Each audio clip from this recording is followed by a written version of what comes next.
incorpora a este diálogo, a esta mesa, a esta transmisión de esta jornada histórica. Querida diosa poblana, ¿cómo te va? Pues bien y no tan bien, hay que decirlo también, aunque parezca poesía redundante o verso sin esfuerzo. Estamos en Puebla, seguimos en Puebla aquí en mi rancho y hay una apatía, hubo una apatía importante por un sector de la población.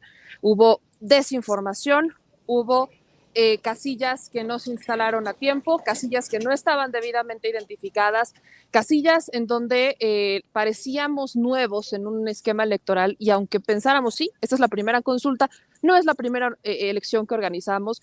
El INE se jacta mucho de decir que son grandes organizadores y que fue un éxito la consulta popular, cuando ellos mismos violaron las propias leyes que siempre dicen defender. Entonces, es un sabor amargo, creo que estamos en un sabor amargo por parte de la organización, que al final sabíamos que esto iba a pasar, sabíamos que iba a haber una organización deficiente, que íbamos a tener mensajes confusos por parte de la autoridad electoral, sabíamos que había una población que no quería salir a participar y al final creo que ni siquiera esa población sabía por qué no quería salir a participar.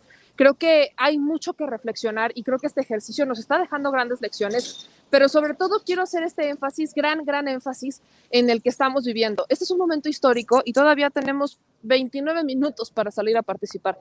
Si nos decimos defensores de la democracia, si nos decimos defensores del voto, ¿qué nos detiene para cumplirlo? Creo que esa es la reflexión más grande que tenemos que hacer y que no nos quedemos con este amargo sabor de la apatía, de la mala organización y de la mala gestión que están realizando quienes se dicen los defensores de la democracia.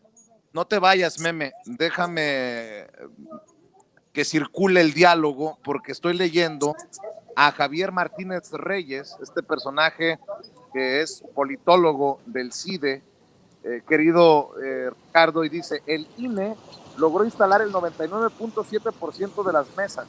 Cada ciudadana y ciudadano decidió libremente si participaba o no en la consulta popular. Alimentar la narrativa del fraude es una absoluta irresponsabilidad.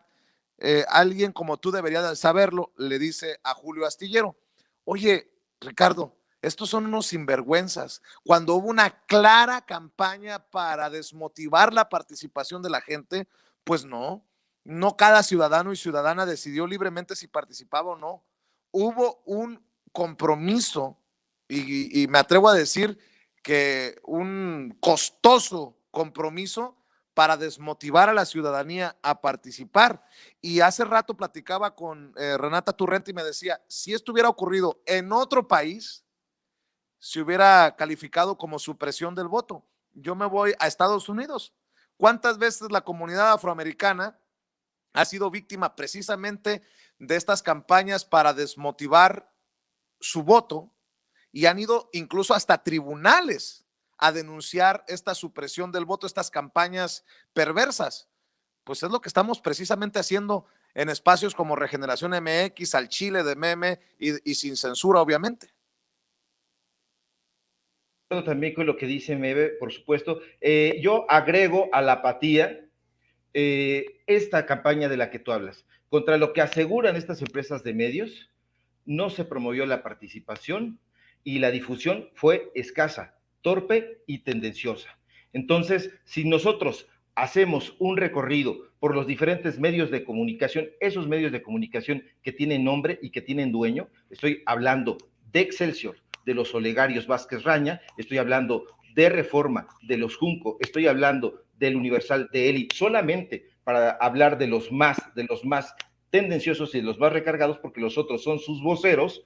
Pues bueno, vamos a encontrar que hubo una desmotivación absoluta del voto. Se estaba calificando de una consulta que no valía la pena. Se estaba diciendo que no servía para nada. Y los personajes también tienen nombre y apellido. Son Sergio Sarmiento, Pascal Beltrán del Río, Ciro Gómez Leiva, el propio Loret, etcétera. Todos estos personajes influyeron para que esa apatía se convirtiera, pues bueno, en algunos pues, lugares donde tú ibas. En mi caso, por ejemplo, históricamente me ha tocado votar aquí a una calle del domicilio que yo tengo, pero resulta que no había nada y ni siquiera había información. Entré al repositorio del INE y no había ahí más que dos lugares donde yo podía votar, y uno de esos lugares era 2 colonias a 2 colonias de donde yo tengo mi domicilio. Entonces, se trató no solamente de desalentarlo en los medios de comunicación, sino también en el peregrinaje que le impusieron a la gente. Entonces, hay que recordar que, por ejemplo, aquí hay una población grande de adultos mayores que dijeron, bueno, ¿dónde me toca votar? No sé, no tengo la información, no me queda claro, y alguien les informaba, bueno, tienes que ir 2 colonias de distancia. Entonces la gente no iba. ¿Por qué? Pues porque se trataba de desmotivar.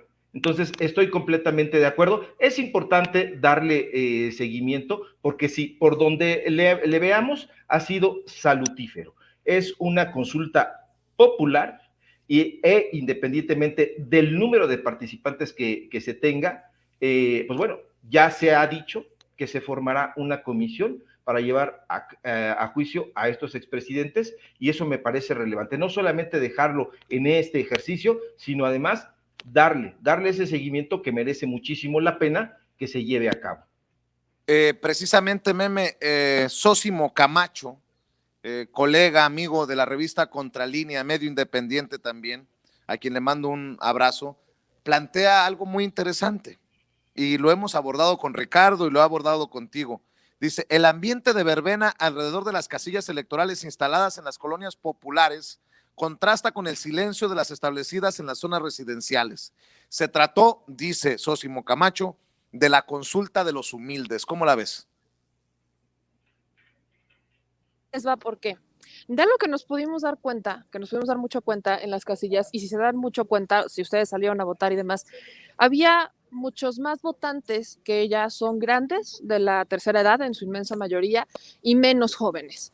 ¿Por qué? ¿Por qué ocurre ¿Por qué ocurre esto? Simple y sencillo, y ahí entra la parte. Porque los que ya están más grandes, les tocó vivir el Fubaproa, les tocó vivir la devaluación del peso, les tocó vivir todo lo que buscan por lo que se haga justicia. No es un tema de venganza, es un tema de justicia. Ahora, si bien me gusta lo que dice mi querido Ricardo, de que no se va a quedar solo en un tema de consulta, sino que se tendrán que dar estas comisiones de la verdad, quiero compartir con ustedes un análisis que quizás tendrían que haber hecho y que me hubiera encantado que hicieran aquellos que se dicen defensores de la democracia. Es un diálogo entre dos amigos conocidos, vamos a decirlo, que no son simpatizantes de la 4T. Uno fue candidato independiente, el que se llamaba Abayubá Duché, estudiamos justo hasta en la prepa juntos. Él fue candidato independiente en las elecciones pasadas y no es simpatizante de la 4T. Y le saca este comentario a un priista y le dice así: lo estuve pensando y saqué algunos razonamientos, quizá erróneos, a ver a ti qué te parece. 1. Varios de los posibles delitos cometidos por funcionarios del pasado ya prescribieron, por lo que se necesitaría abrir una comisión de la verdad que, como vimos en muchos casos como el italiano, requiere de fuertes apoyos populares. 2. Si el presidente, que no parece presionar mucho para hacer justicia en casos políticos, quiere excusarse en que la gente no votó, prefiero votar y decirle que no se nos olvida lo que ha pasado en este país, aunque él insista en que miramos hacia adelante. Y 3, en un país en el que el Estado de Derecho le sirve únicamente a los ricos y poderosos, así los muestran nuestros resultados al respecto, argumentar en contra de la consulta por su potencial inconstitucionalidad o ilegal, aun cuando la Corte lo validó, me parece un error de orden conceptual. Al analizar la realidad con categorías formales que no la pueden explicar, se cae en una falacia explicativa. Ese es el punto al que quiero llegar. No teníamos que estar a favor o en contra. No es un tema de pro 4T o no, no es un tema, no buscábamos, creo que el tema ni siquiera debe de ser que si están ustedes de acuerdo con el presidente o no. Vaya, eso nada tenía que ver, absolutamente nada tenía que ver. ¿Qué es lo que tiene que ver? La democracia. Si nos decimos defensores de la democracia, si nos decimos defensores de la justicia, tendríamos que haber salido a votar por lo que usted quiera salir a votar. Y aquí, ¿qué es lo que vimos? Lamentablemente, lo que vimos es que hubo desinformación y hubo una campaña intensa por decirle a la gente que esta era una consulta que había mandado el presidente, que era una consulta que quería el presidente. Cuando yo he insistido, y creo que hay que insistir en eso, no era que quisiera el presidente. Aunque el presidente no hubiera mandado la solicitud, hoy hubiéramos tenido consulta. Eso era inevitable porque así lo comprobó la voluntad del pueblo. Y otra vez caemos en este error de querer decir que hay un pueblo de primera y un pueblo de segunda. Y eso no es así. Todos somos pueblo, los más ricos son pueblo, nosotros somos pueblo, los que menos tienen son pueblo. Y esto era un tema de defender la democracia. Hay una imagen que está circulando en redes que se las voy a compartir, no sé si ya la pusieron, pero se las voy a compartir en un momento, en donde dicen, si perdieron su dignidad, apareció en Huehuetla. Y es una casilla llena de gente humilde, formada para votar. Esa imagen es poderosa, esa imagen nos dice muchísimo, porque efectivamente, ¿quiénes iban a salir a votar? ¿Los que fueron beneficiados por esas administraciones o los que fueron perjudicados? Los que fueron beneficiados de las administraciones, de las decisiones políticas del pasado, son los que les han pedido que no salgan a votar, y son esos mismos los que dicen que son los defensores de la democracia. Vaya, creo que no hay que ser, no es un tema de ciencia, no es un tema de hay que hacer un análisis profundo, está a simple vista lo que está pasando en este México, y que obviamente, pues, también lo menciono, parece que solo salimos a votar cuando alguien nos da una playera, cuando alguien nos da una despensa, cuando alguien nos da promesas vacías. Parece que ahí sí vale la pena votar, pero cuando nos están preguntando qué quieres que haga, entonces, ay no, qué flojera. Creo que tenemos que sopesar muy bien dónde están nuestras prioridades y qué es lo que queremos de aquí para adelante, porque este modelo de consulta popular no solamente puede aplicar para esto, puede aplicar para varias cosas. Y no nos estamos poniendo las pilas algunos ciudadanos que la neta le quedaron corta a la democracia. Y bueno, precisamente la confirmación de lo que dice Sósimo Camacho en la revista Contralínea, querido Ricardo, querida Meme, se refleja en esta fotografía que comparte Kurt Hagbart en Twitter. Consulta popular Oaxaca presente. Y se ve a gente indígena haciendo fila para votar. Y a mí me emociona, me conmueve esta imagen, querido Ricardo, porque sí considero que a muchas zonas desprotegidas, pobres, alejadas, les quedó chico el INE. O sea, al INE le quedó grande nuestro país, desde mi perspectiva, obviamente, y esta imagen la quería compartir con ustedes, es esta imagen que muestra a comunidades indígenas participando en esta consulta popular, cuando en zonas tal vez más acomodadas, más favorecidas, sin tantas carencias, pues prefirieron no salir a votar. Fue en Oaxaca donde precisamente se instaló únicamente el 30% de las casillas. Al INE no le importó revisar si se estaban llevando a cabo puntualmente y como era su obligación, las casillas a las que por ley estaba obligado instalar. No lo hizo, no le importó, no le interesó y tampoco le interesó difundir cuáles eran los delitos por los cuales se tenía que expresar uno un voto. Yo siempre acudo al público memorioso de Sin Censura y de todos lados. Hay que recordar cuáles fueron algunos de los delitos que cometieron estos exmandatarios. De entrada, Carlos Salinas de Gortari por el fraude electoral del 88. Ernesto Zedillo por el rescate de los banqueros en la crisis famosísima también del 94, conocida como Fobaproa, y que todavía hoy, en este momento, se está viendo reflejada en los pagos que realiza la gente a través de los impuestos, porque se está pagando todavía el Fobaproa.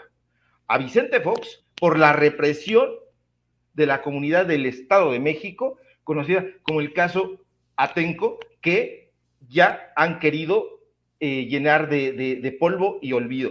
A Felipe Calderón, entre otras muchísimas cosas, por un fraude, por la guerra fallida contra el narcotráfico, y a Peña Nieto, que está tomándose fotografías campantemente, pues nada más ni nada menos que por el asunto de Ayotzinapa, es decir, la desaparición de los 43 estudiantes magisteriales ahí en Guerrero, por decir lo menos.